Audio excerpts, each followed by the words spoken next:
Is this all there is to life? Answers from Ecclesiastes, author C Stedman, 1999. Verses 12 through 23 form a lengthy passage in which the searcher compares two possible ways of pursuing pleasure. One might as well come along at this point and say to Solomon, "The reason you ended up so burned out is that you went at this the wrong way. You planned your pleasures. You deliberately gave yourself to careful scheduling of what you wanted to try next. But that's not the way to do it. To really enjoy pleasure, to really live it up, you've got to abandon yourself. Go in for wild, impulsive, devil-may-care pleasure. Do what you feel like doing." Surely this is when the modern motto, "if it feels good, do it," was first advanced.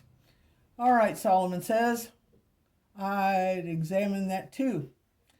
Then I turn my thoughts to consider wisdom and also madness and folly. What more can the king's successor do than what has already been done? 2:12. By that he means that no one can challenge or contest his judgment in this area because no one could exceed his resources. Those who follow him can only repeat what he has done.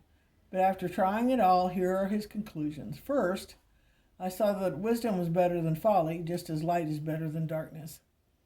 It is much better to go at it with your eyes open, he says. If you're going to pursue pleasure, at least do not throw yourself into it like a wild man. If you do so, you will burn yourself out at the very beginning.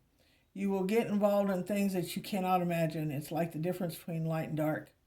Is there any advantage to walking in the light versus stumbling about in the dark? That is the difference between a wise and careful planning of pleasure and a foolish abandonment of it. And why should that be? The wise man has eyes in his head, while the fool walks in darkness. 2:14. In other words, the wise man can foresee some of the results of what he's doing, and he may perhaps avoid them so that the full impact of living for pleasure does not devastate him as quickly nor as completely as it does the fool. Many have discovered this for themselves. The newspaper every day tells of young people who give themselves to the wild pursuit of pleasure and who are soon in jail or burned out with drugs. Solomon says it is better to pursue pleasure, according to the way of the wise. But either way, he says, neither one can avoid death. Here's a very insightful statement at the close of verse 14. I came to realize that the same fate overtakes them both. Then I thought in my heart, the fate of the fool will overtake me also. What then do I gain by being wise? I said in my heart. This too is meaningless. For the wise man, like the fool, will not be long remembered. In the days to come, both will be forgotten. Like the fool, the wise man too must die. 2:14 through 16. It really does not make a lot of difference. In the end, they both come to the same fate. I've often quoted the eloquent words of Lord Bertrand Russell. He was widely regarded as a wise man, although throughout a thoroughgoing atheist and a defender of secular humanism. This was his view of death.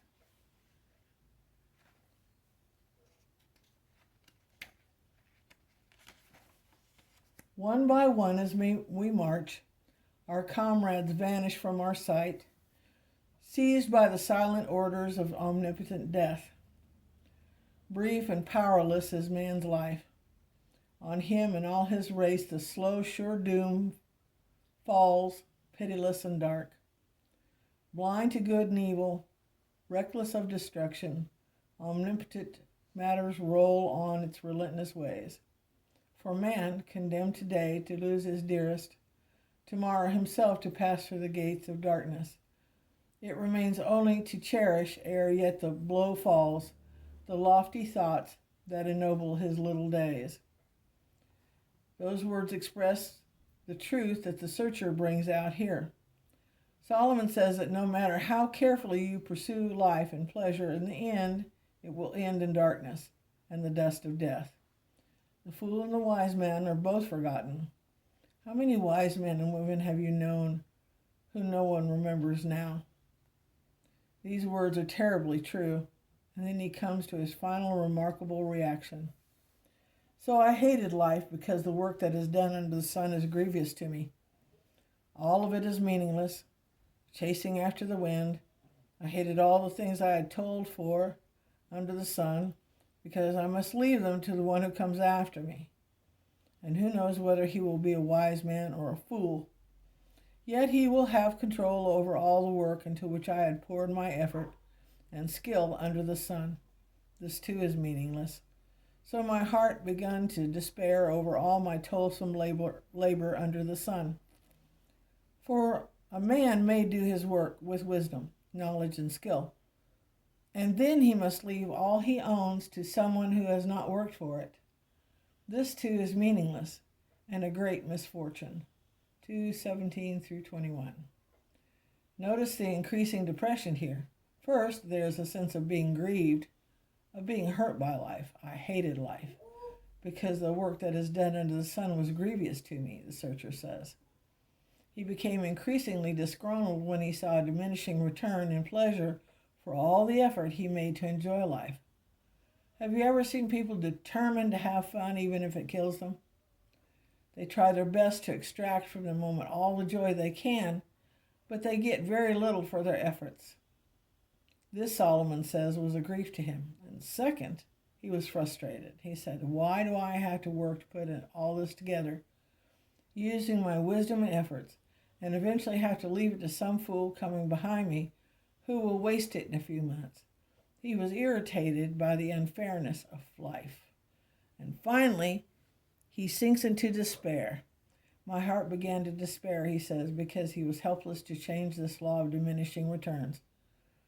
This is doubtless an explanation of many of the sudden, unexpected suicides of popular idols, of men and women who apparently had seized the keys of life with riches and fame, and whom the media constantly adored as objects worthy of imitation.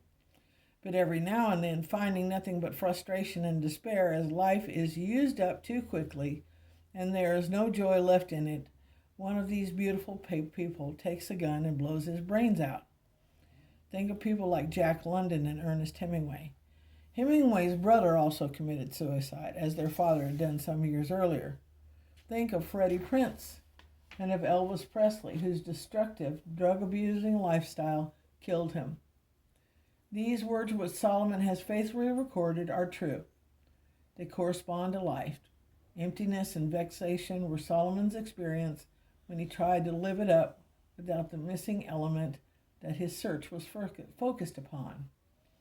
So he concludes with the eternal question: what does a man get for all the toil and anxious striving with which he labors under the sun?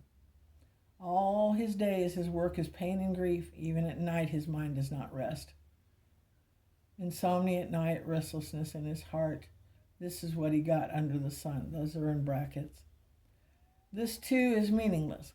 2:22 through 23. Is there no answer? Is it all hopeless? In the 3 verses that follow, we have the first statement of the true message of this book. It is but a matter of time before we too are jaded, burned out by excess, life having lost it all value and meaning and color. No, says the searcher, put a relationship with God into that picture and everything changes.